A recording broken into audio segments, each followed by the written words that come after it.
Witam serdecznie. Aleksander Wojtysiak, Między Światami, życie w Skandynawii, w Norwegii, jak wiecie. Myślę, że to odpowiednia okazja, dzisiaj jest sobota, mam trochę czasu, aby zrobić przegląd komentarzy, od kiedy pojawiliśmy się w Norwegii, no i odpowiedzieć na nie, chociaż na część z nich odpisywałem już w wiadomościach, w komentarzach bezpośrednio, ale mam świadomość tego, że nie wszyscy czytają te komentarze i przeglądają je. Także przejrzymy Cię komentarze. Jeżeli będą jakieś pytania albo coś, żebym rozwiał jakieś wątpliwości, to, to dzisiaj to zrobimy po prostu. Na samym początku dziękuję za wszystkie lajki, za komentarze. Widzę, że pod vlogami z Norwegii, pod niektórymi znowu wróciliśmy do poziomu 200 lajków. Bardzo mnie to cieszy. Może uda się przebić ten poziom ponad 1000 wyświetleń na film. Będziemy mieli 2000 może.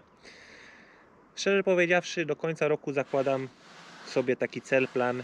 Jeżeli do końca roku udałoby mi się mieć 4000 subskrypcji, to byłbym bardzo zadowolony z tego tytułu. Jeżeli jeszcze nie subskrybujesz, to kliknij subskrybuj i jedziemy z tematem. Zaczniemy od filmu, który jest pierwszy. Norwegia, nowy dom, nowi ludzie i nowe życie. Czy jest tu jakiś komentarz, który wymaga rozwinięcia tematu? Mirosław w podróży, który też prowadzi vlog. Widzę, że też podróżował, bo przejrzałem jego kanał, był chyba na Dominikanie, jeżeli się nie mylę. Mogę teraz się mylić, nie będę wchodził na twój kanał. Ale Mirosław napisał, że jest obecnie w Norwegii, pracuje podróżując po północy i kocha ten kraj.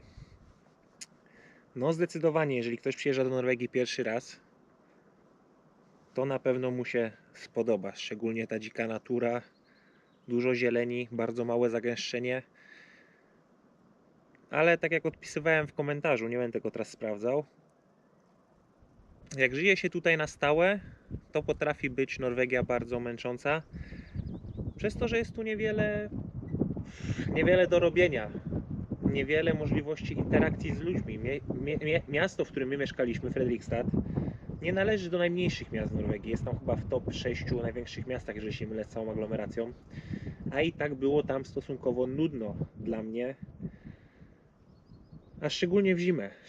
Tak jak teraz jesteśmy tutaj w górach, w Winie, w Telemark, no to w zimę potrafi tutaj być nawet 3 metry śniegu i na zimę prawie wszystko staje. Asbjörn na przykład w zimę nie pracuje, jest to typowa praca sezonowa.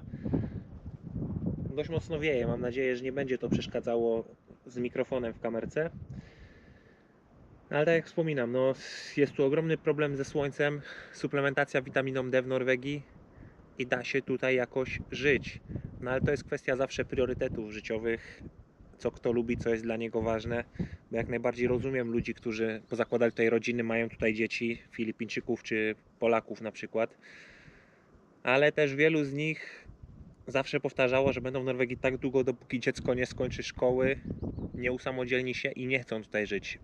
Przez okres ponad 10 lat w Norwegii nie poznałem wielu imigrantów, którzy zakładaliby, że chcieliby tu spędzić całe swoje życie, a to bardzo wiele mówi o tym kraju, jak tu się żyje, jak tu jest.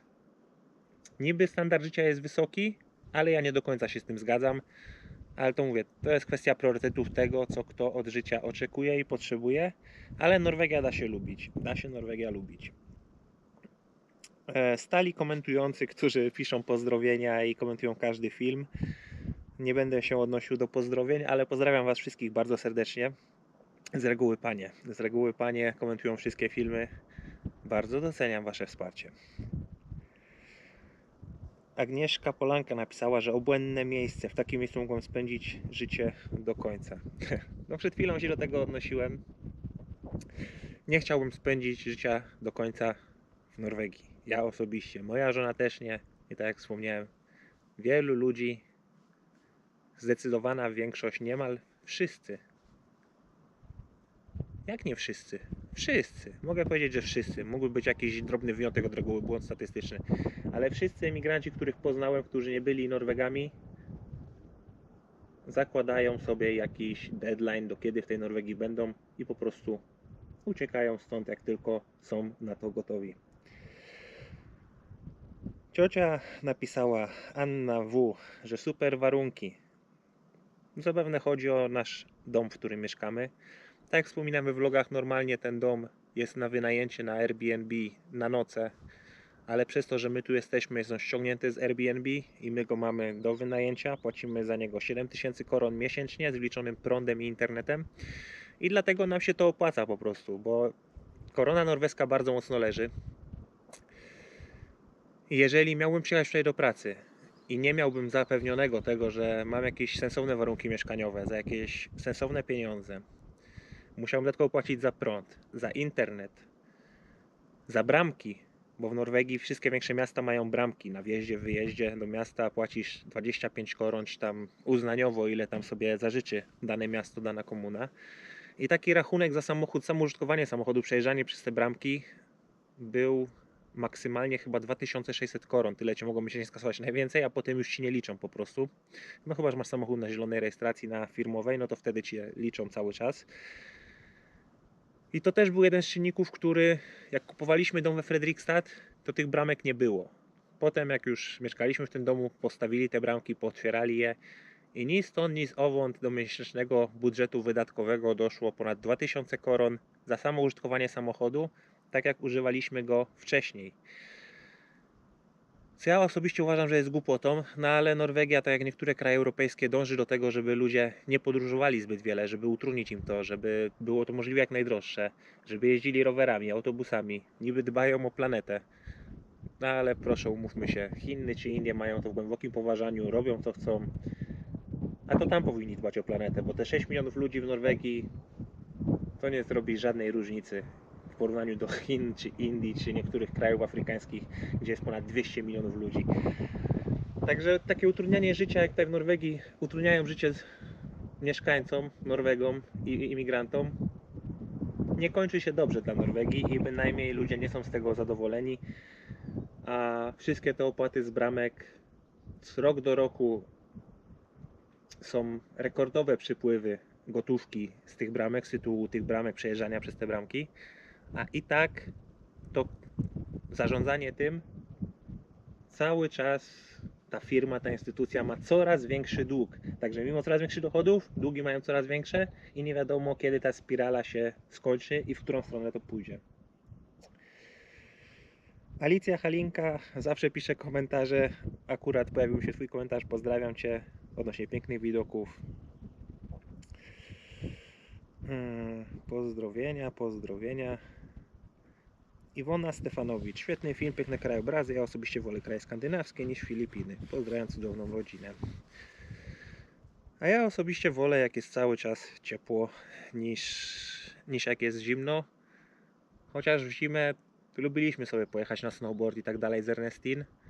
No ale zima jest po prostu uciążliwa. Szczególnie jak się pracuje tak jak ja pracuję, budując domy.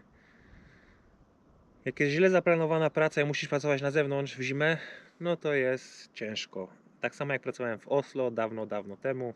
Nie wiem ile to mogło być lat temu, 7-8 lat temu. No to były dni czasem, że było minus 30, a to też była praca na zewnątrz. Także zdecydowanie wolę się codziennie pocić na Filipinach niż marznąć. I to były wszystkie komentarze pod tym pierwszym filmem. Reszta to pozdrowienia, tak jak powiedziałem, nie będę tego czytał każdego z osobna, ale pozdrawiam was wszystkich. Mamy drugi film, czyli pierwszy dzień w Norwegii. Zaczynamy nowy etap życia. Size Vilasio. Jakby nie było, możesz pokazywać, na czym polega twoja praca i ten biznes, o ile to nie tajemnica firmowa, handlowa. Wielu we blogach czy vlogach pokazuje, jak podróżują przyjemnie odpoczywając. Czasem większe prawdziwości opiera się na czymś innym. Czym zajmujesz się w Norwegii? Twoja partnerka, żona chyba mówi, że pracuje w służbie zdrowia. Mam zamiar pokazywać więcej z pracy, nagrywać więcej z pracy, ale na ten moment, tak jak cały mój vlog z Filipin, tak po prostu wygląda życie i też macie tego świadomość, że są różne wydarzenia, które mogą mieć wpływ na wasze plany. Asbjorn pisał mi, jak jeszcze byłem na Filipinach, że już od 1 maja mógłbym przyjechać i pracować tutaj, że już było wtedy wszystko gotowe, głównie pogoda, bo tu głównie czekali na wiosnę, aż śnieg stopnieje. Jak wiecie, przylecieliśmy 17 maja. Przylecieliśmy 17 maja, no i zaczęły się różne dodatkowe problemy, nazwijmy to problemami, jakie Asbjorn po prostu, jakim Asbjorn musi stawić czoła i firma. A mianowicie jeden z pracowników dostał coś na wzór przepukliny, ale jeszcze nie musi być operowany. Zobaczymy, jak to się rozwinie, ale nie może dźwigać, jest wyłączony z pracy i to jest jedyny pracownik, którego obecnie Asbjorn ma, nie wliczając mnie. Dodatkowo do pracy do Asbjorna mają przyjechać dwaj Filipińczycy. Jest problem z wizą dla nich. Podobno już ta wiza została teraz załatwiona wczoraj, jak dzisiaj nagrywam ten film. Dzisiaj nagrywam ten film w sobotę 7 czerwca. Także czekamy, aż oni przylecą, żebyśmy mogli zacząć działać. Myślę, że to będą ciekawe vlogi. Biznes nie jest mój, tak jak doskonale wiecie, ci co oglądają moje vlogi. To jest biznes Asbjorna, to jestem tylko pracownikiem. A polega to na układaniu trawy na dachach. Ale mocno wieje. Mam nadzieję, że naprawdę nie wpłynie to na jakość tego vloga. Jak druga część tego komentarza vloga pokazuje, jak podróżują się wzruszają. Tak jak zakładałem na początku, moje pierwsze filmy na moim kanale. Wiem, że mógłbym pójść tą drogą i robić tylko filmy totalnie ze skryptu, totalnie z podróży. Ale ja pokazuję po prostu, jak wygląda nasze życie codzienne. Górki, dołki, problemy, które trzeba stawić czoła, tragiczne wydarzenia, tak jak na Filipinach trochę ich było. Tragiczne, nie mogę powiedzieć tragiczne, bo tragedia to jest coś innego, no ale takie bardzo, bardzo nieprzyjemne i smutne wydarzenia również pokazuję. Staram się po prostu pokazywać, jak wygląda moje życie i Ernestine i na tym bazuję swój content na tym kanale. Czym zajmuję się w Norwegii? Tak jak widzieliście w ostatnich filmach, trochę stolarki, budowałem domy, także takie jakieś tutaj prace drobne stolarskie na chwilę obecną u dzieci Asbjorna, bo jeżeli chodzi o projekty, które Asbjorn ma, klienci czekają, no ale jest właśnie dużo perturbacji, które opóźniają zaczęcie pracy na dachach. Nie pojadę samemu na dach ściągać tej starej ziemi, tej starej trawy. Jeszcze dodatkowo popsuł się HDS, dźwig przy ciężarówce. W przyszłym tygodniu ma jechać do serwisu. Także mam nadzieję, że na przestrzeni tygodnia czasu, może 10 dni przylecą Filipińczycy do pomocy i będziemy mogli zacząć pracować tym, czym docelowo mam się zająć. Nie mam z tym dużego doświadczenia, żadnego doświadczenia nie mam, jeżeli chodzi o układanie trawy na dachu. Dachy robiłem, ale nie takie, także też będę się musiał jeszcze trochę rzeczy tutaj nauczyć, ale wydaje mi się, że to nie będzie żadna większa filozofia. Czym zajmuje się Ernestine? Ernestine na dobrą sprawę dostała dwie prace. Dostała jedną pracę, gdzie ma kontrakt na 100%. Kontrakt na 100% w Norwegii to jest 7,5 godziny dziennie, bo przerwy nie są liczone, czyli 8 godzin dziennie. W skali tygodnia daje to 37,5 godziny i to jest 100% zatrudnienia w Norwegii. To Ernestine dostała taką pracę w Åmot, gdzie będzie miała 100% zatrudnienia codziennie, a drugą pracę dostała tam, gdzie pracuje Kristina. I tam przez internet będzie sobie mogła wybierać dodatkowe zmiany, jeżeli tylko będzie chciała pójść, będzie miała ochotę pójść na dodatkową zmianę, na przykład w sobotę, albo nocka z soboty na niedzielę, gdzie są dodatkowe bonusy za to, że to jest weekend, za to, że to jest noc. No myślę, że taka jedna noc z soboty na niedzielę to wychodzi jak 2 dni robocze w tygodniu.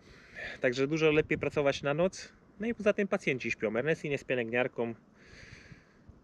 W Norwegii mają ogromny kryzys, jeżeli chodzi o pielęgniarki. Jest to branża, która potrzebuje najwięcej ludzi. Chyba ponad 40 000 pracowników potrzebują. Jak tylko Ernestine się tam pojawiła na rozmowę o pracę, to wszyscy z pocałowaniem w rękę w ogóle chcieliby, żeby została na stałe, ale powiedziała, że tylko prawdopodobnie do listopada. Jak my tak długo tu będziemy, tak długo będzie pracowała. Wzięli to z pocałowaniem w rękę, nie narzekali, nie wybrzydzali, bo po prostu nie ma ludzi do pracy. Wyjechali. Siema, co to za batonik? We vlogu wspomniałem o batoniku. Nidar New Energy. Lubiłem złapać tego batona w przerwie. Nie w przerwie, bo tutaj na przerwie się nie jedzie do sklepu w pracy, ale jadąc do pracy rano w sklepie, lubiłem sobie tego batona czasem złapać. Smakuje mi po prostu ten baton i brakowało mi trochę tego smaku. Ciocia pisze, że Ernestine ładnie kręci, bo to vlog, w którym Ernestine trochę przejęła kamerę. Ten sam użytkownik, co przed chwilą odpowiadałem, Saiz Vilasio. O co chodzi w takim kontrakcie? I najważniejsze, czy on się liczy do emerytury? Tak, liczy się do emerytury. Najważniejsze w kontrakcie to jest to, na ile procent jesteś zatrudniony. 100%, tak jak wspominałem, 37,5 godziny w tygodniu. Jeżeli masz mniej procent, to jest to, co twój pracodawca powinien ci zagwarantować. Kiedy jesteś do jego dyspozycji, no każda umowa pracodawca, pracownik, ty masz jakieś obowiązki wobec pracodawcy, pracodawca ma obowiązki wobec ciebie, więc na takim kontrakcie najważniejsze jest to, żeby był na 100%, jeżeli przyjeżdżasz tutaj do pracy. Dodatkowo w Norwegii, jeżeli masz umowę na pracę, no to pracodawca zobowiązany jest do odkładania, to bodajże było 10,2% z tego, co zarabiasz miesięcznie, na poczet przyszłych wakacji. W Norwegii jest tak, że jak pracujesz cały rok, to odkładają ci wakacyjne i te pieniądze dostajesz w czerwcu przyszłego roku. Żebyś nigdy nie musiał myśleć samemu o odkładaniu na wakacje i z reguły tam dostajesz dodatkową wypłatę przed wakacjami, żebyś miał po prostu na wakacje. Do emerytury się liczy ubezpieczenie, no wszystko to, co umowa o pracy taka normalna po prostu zawiera. Szkoda, że możesz powiedzieć czegoś o szczegółach takiego kontraktu. Pytaj, o co chcesz, no i postaram się odpowiedzieć na twoje pytania. Ile zapłaciłem w Norwegii za ciuchy i buty robocze? Ten sam użytkownik napisał kilka komentarzy. Ja nie płaciłem za te ciuchy, bo to jest na firma Asbjorna, ale przyszła faktura na ponad 11 tysięcy koron. 11 tysięcy koron to jest obecnie, już sprawdzam,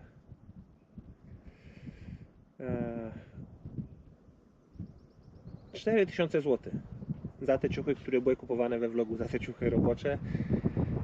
No, umówmy się, tanio nie jest.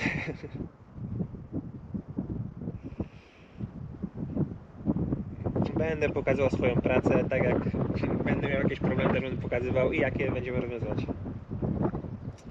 O, to jest ciekawy komentarz. Miałem go w głowie, ale wiedziałem, że muszę na niego odpowiedzieć, bo jest bardzo ciekawy. Bardziej pasuje pan do Norwegii niż do Filipin. Nawet inaczej chodzi. Bardziej pewny siebie jak Europejczyk. Pozdrawiam.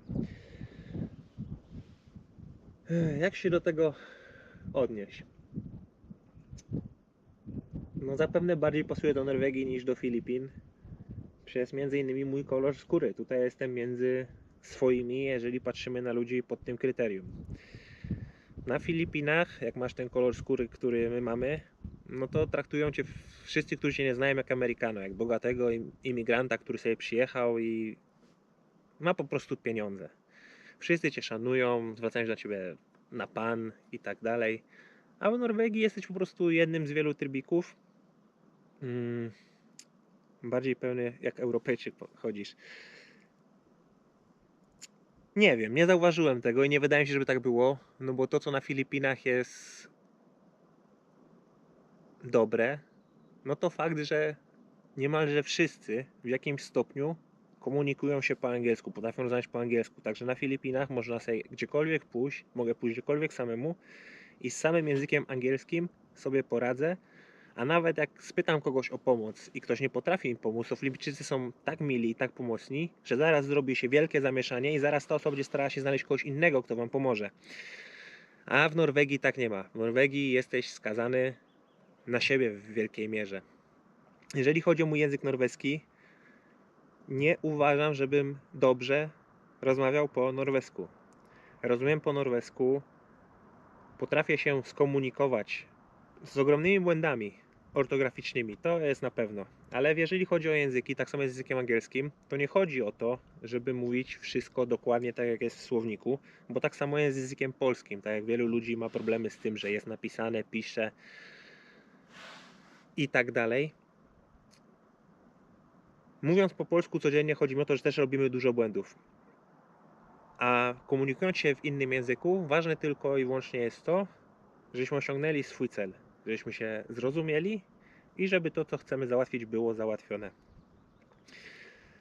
W Norwegii jest dużo ciężej rozmawiać po angielsku. Wielu ludzi nie chce rozmawiać po angielsku, rozmawiają sobie po norwesku. Tak jak wspominałem, rozumiem norweski, potrafię rozmawiać po norwesku, ale w jakimś okrojonym zakresie. Bo pracując na budowach, na początku, jak był tam jeszcze boom, jak było pełno Polaków, to wszystkie budowy, to 70-80% składu osobowego to byli sami Polacy. I jak byli sami Polacy, się gadało po polsku. Nie miałem wielu okazji pracować z Norwegami. Dopiero moje ostatnie 3 lata w Norwegii przed wyjazdem, to był okres, kiedy się zatrudniłem w norweskiej firmie. To już było po tej dużej chorobie. Stwierdziłem, że idę do normalnej pracy, niech się szef martwi o wszystko, bo dużo firm zaczęło bankrutować. Niech się szef martwi o zlecenia i inne sprawy. A ja sobie po prostu będę pracował, przyjdę do firmy norweskiej i tam już typowo po norwesku z szefem, z kolegami z pracy. I tam też nabrałem więcej pewności siebie, bo bardzo długo, od kiedy tylko przyjechałem, rozumiałem po norwesku. Bo jak przyjechałem, moim pierwszym celem było, żeby rozumieć, czy klient nie gada po prostu o mnie za moimi plecami. Żeby wiedzieć mniej więcej, łapać kontekst. I od początku pierwszego roku uczyłem się trochę norweskiego z książek, ale potem jakoś nie miałem wielu sposobności używania tego norweskiego. Bo tak jak mówię, w pracy rozmawiało się głównie po polsku, potem w Oslo po angielsku, bo przyjechali inżynierowie z Włoch, to tam po angielsku się rozmawiało, chociaż oni po angielsku nie potrafili, wielu z nich. A dopiero po pewnym czasie, jak poznałem Ernestine, to wtedy jakoś więcej po norwesku złapałem pewności siebie. Także mówię, i norweski to jest taki język, którego wchodziłem zawsze z założenia, że nie mam interesu się go uczyć. Tak niewielu ludzi posługuje się tym językiem na całym świecie, że jest to dla mnie język w jakimś stopniu bezużyteczny. Dużo bardziej użyteczny język jest język angielski. No i jeżeli będę na Filipinach dłużej, więcej, jeżeli tam zdecydujemy się spędzić resztę życia, to postaram się też nauczyć, chociaż już się trochę uczyłem, języka filipińskiego, żeby po prostu zawsze jest inny odbiór człowieka, jeżeli też mówisz coś w ich języku.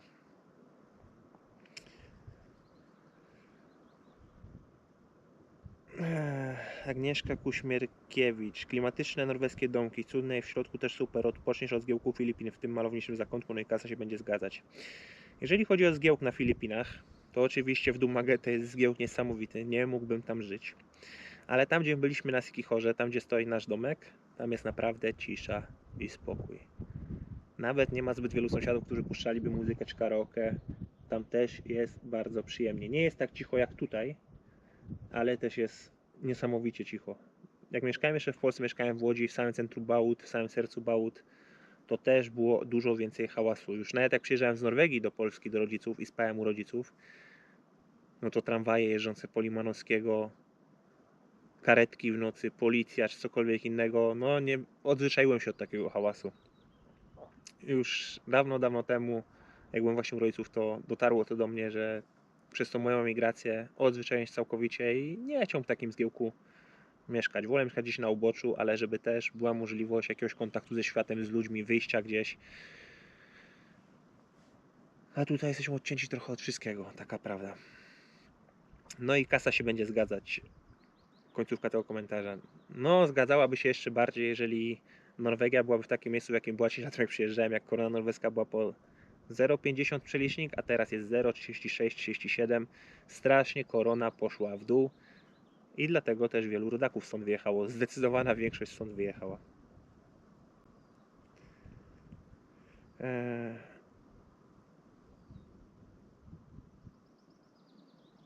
Anna Rolska. Duży rozmach, moja przygoda z Wami z Filipin do Norwegii. Super, cieszę się bardzo, dziękuję serdecznie Wam życzę. Serdeczności Wam życzę i pozdrawiam, czekam na ciekawe filmiki. No, stali widzowie będą mieli tutaj dość szerokie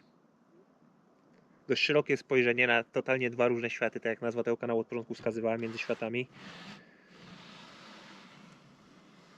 Zobaczymy, jaki będzie, no nie koniec, ale kontynuacja tej opowieści, bo nie zakładam końca. Ale jak to się wszystko będzie rozwijało w czasie. Bo czy przyjeżdżam tylko raz do Norwegii, czy ewentualnie wrócimy jeszcze sobie na lato za rok, jak to się wszystko będzie dalej układało, zależy to od wielu czynników. Jak wiecie, jak tylko ten dodatkowy dom na Siquijorze będzie skończony, ten, który budujemy typowo pod wynajem, no to on już powinien zagwarantować bardzo fajny przychód na Filipinach.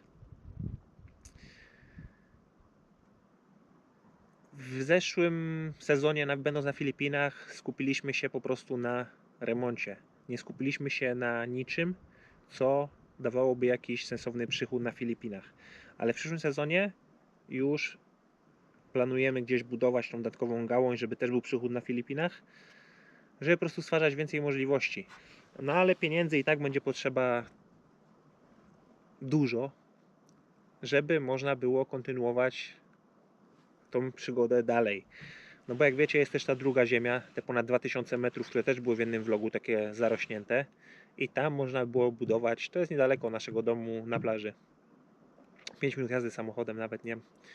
I tam można byłoby budować taki dom naprawdę docelowy, wymurować go od początku, zrobić sobie ładny ogród, warzywniak i żyć sobie kawałek na uboczu, nie tak blisko wody.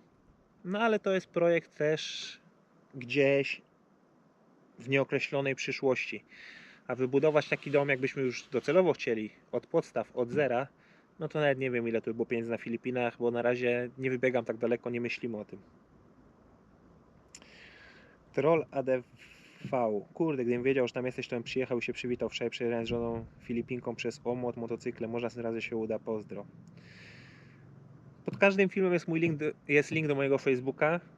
Możesz mnie tam dać do znajomych, możesz się odzywać. Jakbyś kiedyś jechał w podróż z żoną, możecie do nas podjechać. Napijemy się kawy, herbaty. Także zapraszam.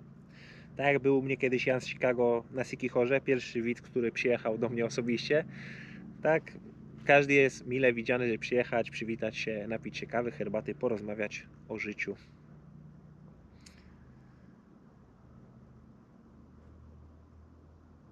I to były wszystkie komentarze, które wymagały jakiejś odpowiedzi pod tym filmem. Zaczynamy kolejny film. Drugi dzień w Norwegii, zaczynamy pracę. 23 komentarze, część z nich to na pewno pozdrowienia. Ewa Adriańska coś tutaj źle wyłapała, także od razu to sprostuję, bo napisała komentarz: fajnie mieszkacie, co to za zmiana prywatna, co to za niespodzianka, może Ernestin jest w ciąży, super, ale sorki, ale super by było. Nie, Ernestin nie jest w ciąży, od razu dementuję to, żeby tutaj nie szła ta plotka gdzieś dalej. No i pozdrawiamy Cię, Ewo, bo też jesteś jedną z widzów, która regularnie pisze komentarze, domyślam się, że regularnie dajesz lajki. Dziękuję Ci bardzo za wsparcie personalnie. Ciocia pisze: Anna W. Jak Wasze zwierzęta na Filipinach? Nasze zwierzęta na Filipinach mają się dobrze. Mama się nimi opiekuje, dostajemy filmy. Mus rośnie. Wszystko jest w porządku, jeżeli chodzi o zwierzaki na Filipinach. Są zdrowe. Nie widać po jej zachowaniu, żeby jakoś dotknęła je ta zmiana, że mama po prostu tam jest, a nas nie ma. Także żeby tak było do końca, żeby żadnych chorób i to najważniejsze. A zobaczymy, jak pojedziemy na miejsce, jak duży urośnie kot, bo Roz już nie urośnie, ale kot może jeszcze urosnąć. Tutaj Agnieszka Kapolanka napisała komentarz odnoszący się do filmu, w którym mówiłem, że zmieniło się tutaj to, będąc w Norwegii, że po prostu jest chłodniej, no i w nocy śpi się pod kołdrą i że żona się we mnie wtula. Jak najbardziej na Filipinach, tak jak wspomniałem w vlogu, jest z tym problem. Jak nie masz klimatyzacji, śpi się jakby pod prześcieradłem. Nawet nie jest poszewka, bo nie wsadzi się kołdrę, ale śpi się pod cienkim materiałem, a i tak jak jest gorąco, to się człowiek poci. I może to po prostu przeszkadzać komuś, jak się śpi razem, że jak się wtulisz, to zaraz może się skleić od potu.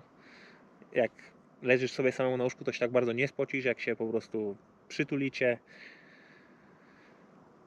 Wystarczy, że położysz rękę komuś na ręce, no i za chwilę może być tak, że będzie to już mokro pod Twoją ręką, że będzie pot.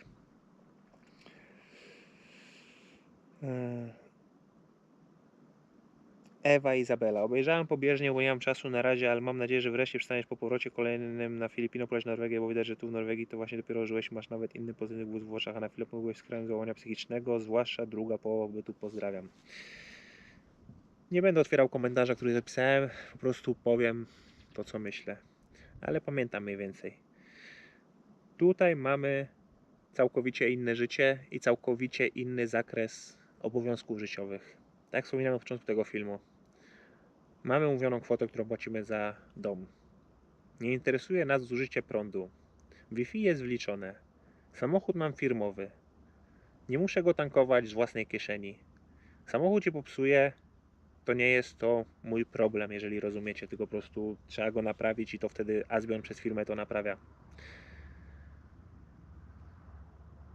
Także w jakimś sensie mam tutaj beztroskie życie w tym momencie, na takim układzie jaki jest, jeżeli chodzi o takie podstawowe elementy tego życia. Na Filipinach samochód, moje koszta, jeżeli coś się psuło, jak wiecie.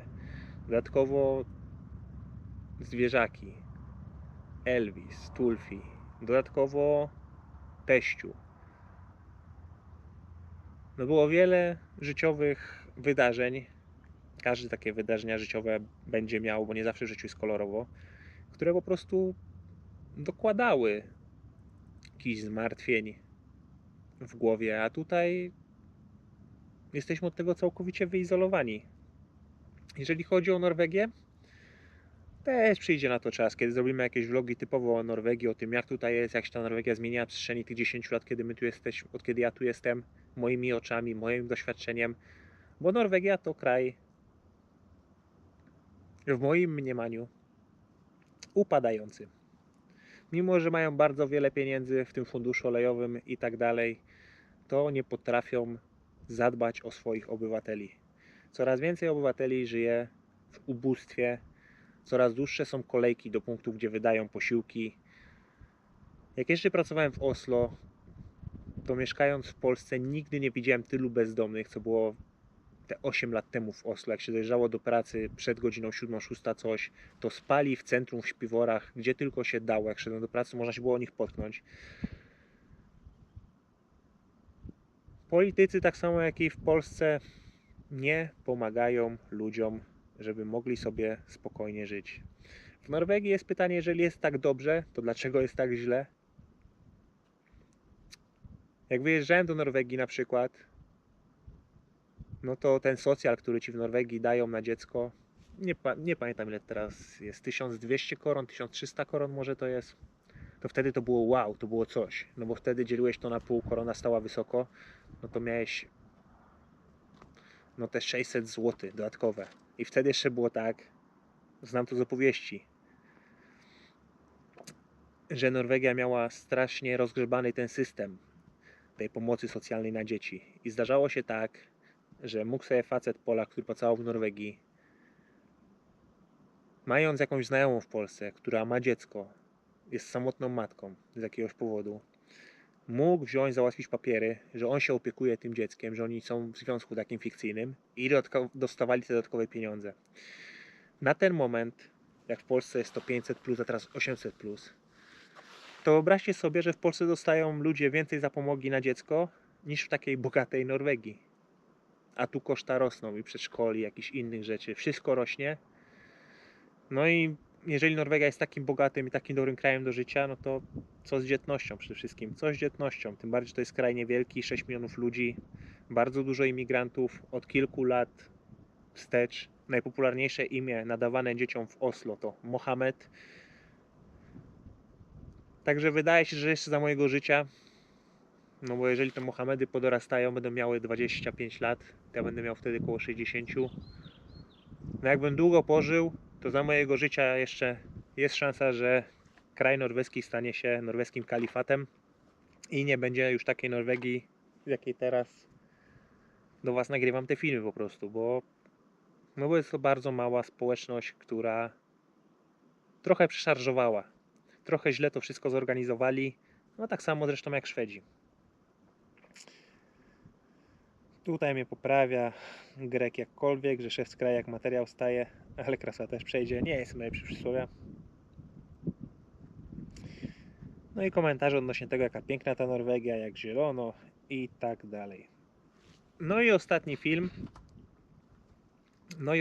W którym mogę odpowiedzieć na Wasze komentarze. Ewa Kozera. Pozdrawiam Ewo, również komentarze pod każdym filmem. Robota fajna, nikt się nie czepia i na razie to nieźle wygląda. Pozdrawiam serdecznie. Myślę, że przez większość moich prac tutaj w Norwegii, teraz jak będę w tym sezonie, myślę, że jakieś 80-90% prac będzie tak jak napisałaś. Czyli, że nikt się nie będzie czepiał, nikt nie będzie mnie nadzorował. Ja po prostu jestem tutaj po to, żeby dowieść robotę do końca. Bo Asbjorn nie może i nie jest w stanie być codziennie w pracy, nadzorować, chodzić, kręcić palcem czy nosem i no wiecie jak jest, jak ktoś nad wami po prostu stoi i cały czas wam coś tam snuje. To tutaj tak Asbjorna nie będzie. Ja mam za zadanie pojechać do pracy, może pierwszy dzień pojedzie Asbjorn ze mną, wytłumaczy mi i tym moim pomocnikom, Filipińczykom, no ale głównie mi, co tu trzeba zrobić, co jest mówione z klientem i pewnie sobie potem już pojedzie, a my zostaniemy sami. I ja będę odpowiedzialny za to, bo ci Filipińczycy co przyjadą, to oni nie mają dużego doświadczenia budowlanego, ja będę odpowiedzialny za to, żeby pracę zaplanować, no i skończyć. I to będzie w mojej gestii. No ja będę odpowiedzialny za efekt końcowy, za efekt finalny. Asbjorn nie pracuje na dachu.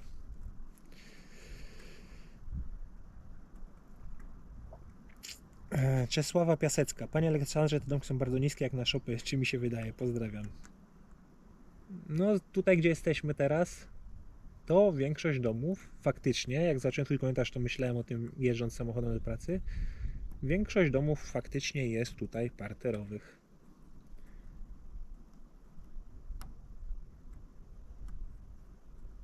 Nie wiem, mogę się mylić. Ale to jest tak jak na przykład dom Asbjorna, który już nie wiem ile ma lat ten dom. Wydaje mi się, że w domu parterowym, w takim klimacie jak tutaj jest, jak jest 3 metry śniegu i zima, to łatwiej jest ogrzać dom parterowy, bo ciepło ci nie ucieka na drugie piętro. I może z tego to wynika. Ale nie wiem, mogę się mylić. Albo po prostu takie domy są tutaj praktyczne, bo tak we Frederiku są domy wielokondygnacyjne.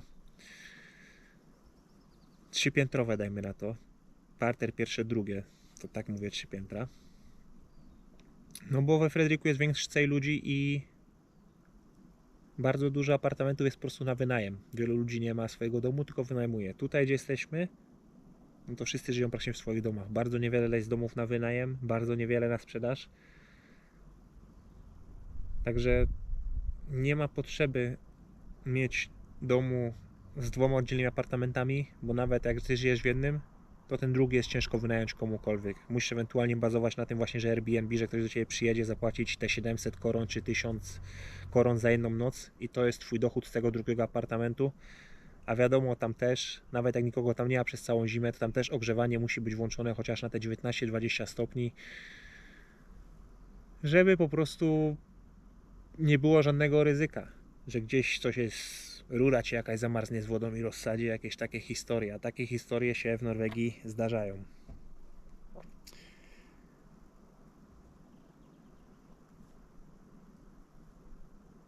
I to były wszystkie komentarze. Jak nagrywam ten film, to kolejny film się opublikował w momencie, w którym jedziemy po skuter. Są 3 komentarze, zobaczymy, czy jest coś na to, co wymaga odpowiedzi. Nie ma. Są komentarze oczywiście od Alicji Halinki, od Ewy Kozery. Także to by było na tyle, jeżeli chodzi o te pierwsze komentarze z Norwegii. Raz na jakiś czas będę się starał nagrywać takie podsumowanie przeglądu waszych komentarzy. Na niektóre komentarze odpisuję bezpośrednio, na inne nie.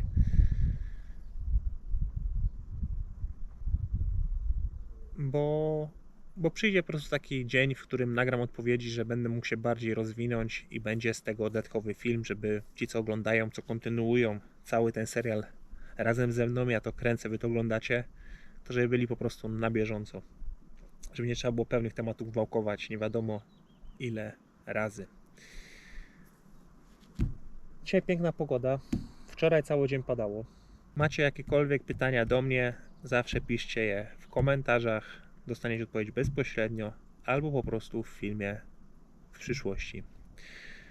Kto jeszcze nie subskrybuje, a ogląda, to proszę o kliknięcie tego czerwonego przycisku.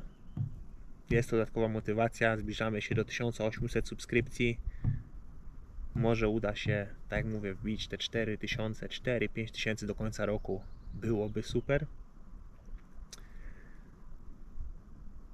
Zobaczymy, jak to wszystko się tutaj rozwinie na miejscu, bo tak jak wspominam, na razie są pewne problemy firmowe u Asbjorna, ale to wynikające z różnych czynników.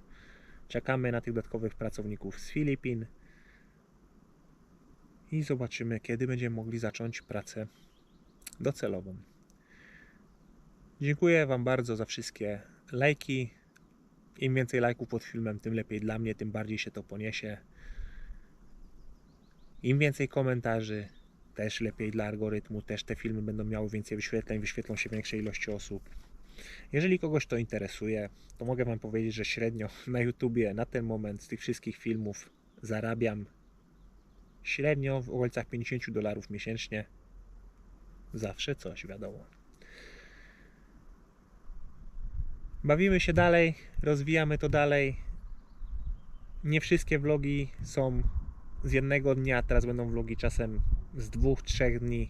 Zobaczymy po prostu, jak dużo uda mi się danego dnia nagrać, bo jak cały dzień pada, to wtedy nie wyciągam kamery, jak jestem w pracy. Po prostu i szkoda kamery, i nic się z tego nie nagrało. Zaraz cały obiektyw będzie zamoczony, zaparowany i tak dalej. Kończymy to na dzisiaj. Dziękuję Wam za Waszą uwagę. Pozdrawiam Was serdecznie. Aleksander Wojtysiak, Między Światami.